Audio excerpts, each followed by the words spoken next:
Merhaba arkadaşlar, kanalıma hoş geldiniz. Bugün orta kalınlıkta güzel bir ipim var. Şöyle yumuşacık. Bakın şöyle. Bununla harika bir model başlayacağız. Şişlerim 4 numara. Modelimiz oldukça güzel, kolay ve gösterişli bir model. Umarım siz de beğenir, benimle yaparsınız. Dilerseniz yapım aşamalarına geçelim. Lastiğimi hazırladım. Şöyle bir ters bir düz lastik yaptım. Bunun üzerine modelimizi kurabiliriz. Bu model için ilmek sayısı 4 ve 4'ün katları artı 2. Bu şekilde ayarlayacağız ilmek sayımızı. Modelin birinci sıra ön yüzündeyim. Kenar ilmeğimi örmeden aldım. Kenar ilmeğinden sonra sıradaki 2 ilmeğimi, bakın bu ikisini bir aldım. Şu şekilde bu ilmeklerimden şişimden çıkarmadan bir kez düz olarak ördüm. Daha sonra birinci ilmeğimi şöyle önden göstereyim.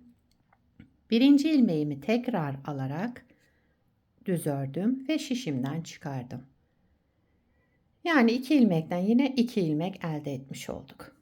Devamında 2 düz ilmek. Buraya kadar bir kez kurmuş olduk. Yine sıradaki 2 ilmeğimi aldım. İkisini bir düz ördüm. Şişimden çıkarmadan birinci ilmeğimi tekrar düz ördüm. 2 düz ilmek devamında sıradaki 2 ilmeğimin ikisini bir aldım. Düz ördüm. Şişimden çıkarmıyorum. Birinci ilmeğimi, bakın bu birinci ilmeğimi tekrar düz ördüm. Sıra sonunda 2 düz ilmek, bir de kenar ilmeğimi düz olarak ördüm. Birinci sırayı tamamladım. İkinci sıra arka yüzündeyim. Kenar ilmeğimi örmeden aldım. Kenar ilmeğinden sonra sıradaki 2 ters ilmeğimiz var. Bunları ters olarak ördüm. 2 ters ilmek ördüm.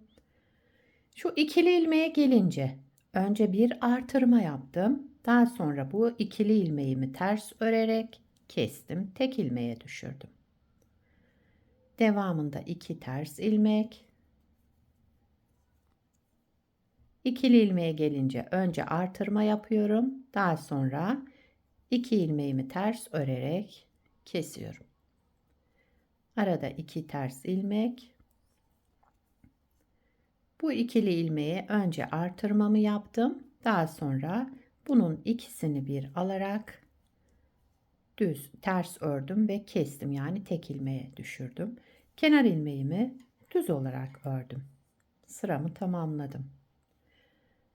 Üçüncü sıra ön yüzündeyim. Şimdi modelimizi kaydırarak kuracağız.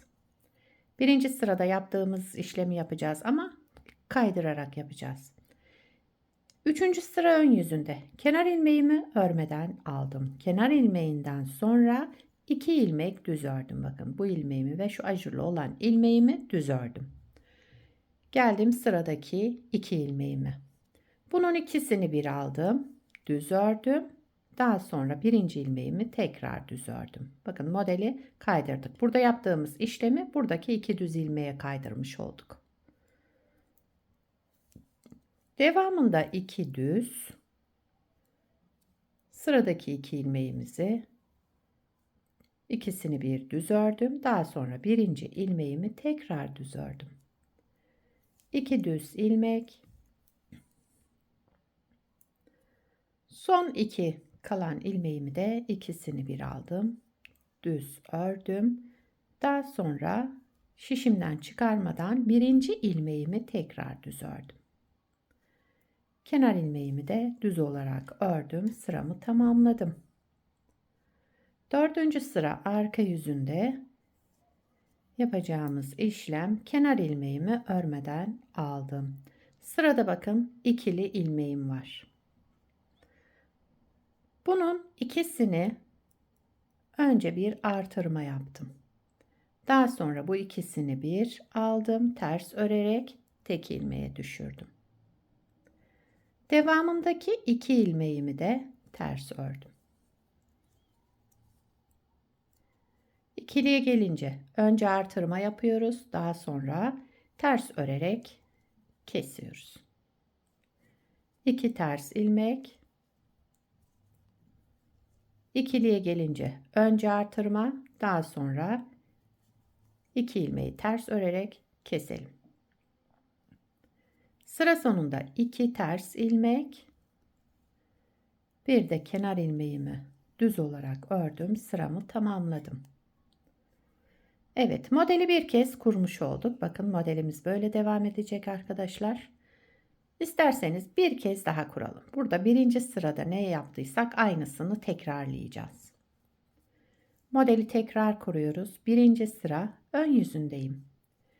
Kenar ilmeğimi örmeden aldım. Sıradaki 2 ilmeğimi ikisini bir alarak şöyle düz ördüm. Şişimden çıkarmadan birinci ilmeğimi tekrar düz ördüm. Devamında 2 düz. Sıradaki 2 düz ilmeğimin ikisini bir aldım, düz ördüm. Şişimden çıkarmadan birinci ilmeğimi tekrar düz ördüm. Devamında 2 düz. 2 düzün bakın birincisi bu, ikincisi ajurlu olan ilmeğim düz ördüm. Sıradaki 2 düze gelince önce düz olarak ördüm, ikisini bir alarak. Şişimden çıkarmadan birinci ilmeğimi tekrar düz ördüm. Sıra sonunda 2 ilmek düz, bir de kenar ilmeğimi düz örerek sıramı tamamladım. İkinci sıra arka yüzünde. Yapacağımız işlem, kenar ilmeğimi örmeden aldım. Sıradaki 2 ilmeğim ters. Bunları ters örüyorum. 1, 2. 2 ilmek ters ördüm. İkili ilmeğe gelince önce bir artırma yaptım. Daha sonra bu ikili ilmeğimi ters örerek kestim. Tek ilmeğe düşürdüm. Devamında arada 2 ters. İkili ilmeğe gelince önce artırma, daha sonra bu ikiliyi keselim. Arada 2 ters. İkili ilmeğe gelince önce artırmamızı yapıyoruz. Daha sonra bu ikili ilmeği ikisini bir ters örerek tek ilmeğe düşürüyoruz. Ve kenar ilmeğimi düz olarak ördüm. İkinci sırayı tamamladım. Üçüncü sıra ön yüzüne geçtik. Üçüncü sıra ön yüzünde kenar ilmeğimi örmeden aldım. Devamında 2 ilmek düz ördüm. Bakın bu ilmeğim ve ajurlu olan ilmeğimi düz ördüm. Sıradaki 2 ilmeğimi de ikisini bir alarak düz ördüm. Daha sonra birinci ilmeğimi tekrar düz ördüm. 2 düz. 2 ilmeğin ikisini bir alalım. Düz örelim. Daha sonra birinci ilmeğimizi tekrar düz örelim. Daha sonra şişimizden çıkartalım. 2 düz ilmek. Sıradaki 2 ilmeğimizi ikisini bir aldım, düz ördüm. Şişimden çıkarmadan birinci ilmeğimi tekrar düz ördüm. Kenar ilmeğimi de düz örerek 3. sıramı tamamladım. 4. sıra arka yüzündeyim. Kenar ilmeğimi örmeden aldım. Sıradaki ikili ilmeğim, önce bir artırma yapıyorum. Daha sonra bu 2 ilmeğimi ters örerek kesiyorum. Devamında 2 ters ilmek. İkiliye gelince önce artırma, daha sonra bu ikiliyi ters örerek keselim. 2 ilmek ters, yine ters örerek devam ediyoruz.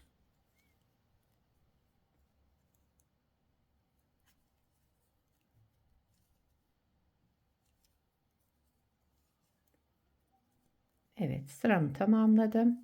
Kenar ilmeğimi düz olarak ördüm. Modeli 2 kez kurduk arkadaşlar. Bakın model böyle devam edecek. Gayet güzel, şöyle gösterişli bir model. Bir parça da daha önce hazırladım. Aynı bir ters bir düz lastik yaptım. Bunda da hazır lastik, bir ters bir düzün hazır lastik uyguladım. Yani bu hazır lastikte arkadaşlar ön yüzünde düz ilmekleri örmüyoruz. Ters ilmekleri örerek devam ediyoruz. Arka yüzünde her ikisini de öreceğiz. Evet, model böyle devam ediyor. Model 4 sıradan oluşuyor. Hep bu 4 sıranın tekrarını yapacağız. Modelimiz böyle arkadaşlar. Bakın ilerlemiş hali de bu şekilde. Gayet güzel. Şöyle pıtır pıtır görünen bir model. Modelin arka yüzü de bu şekilde.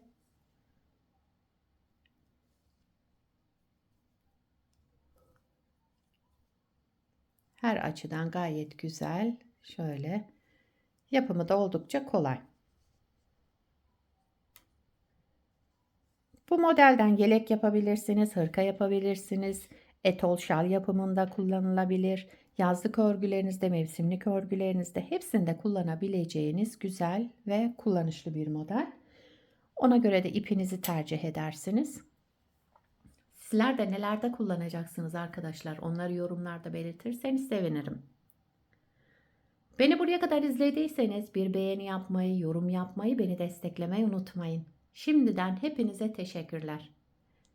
Yapacak olanlara kolay gelsin. Bir sonraki videoda görüşmek üzere. Hoşça kalın.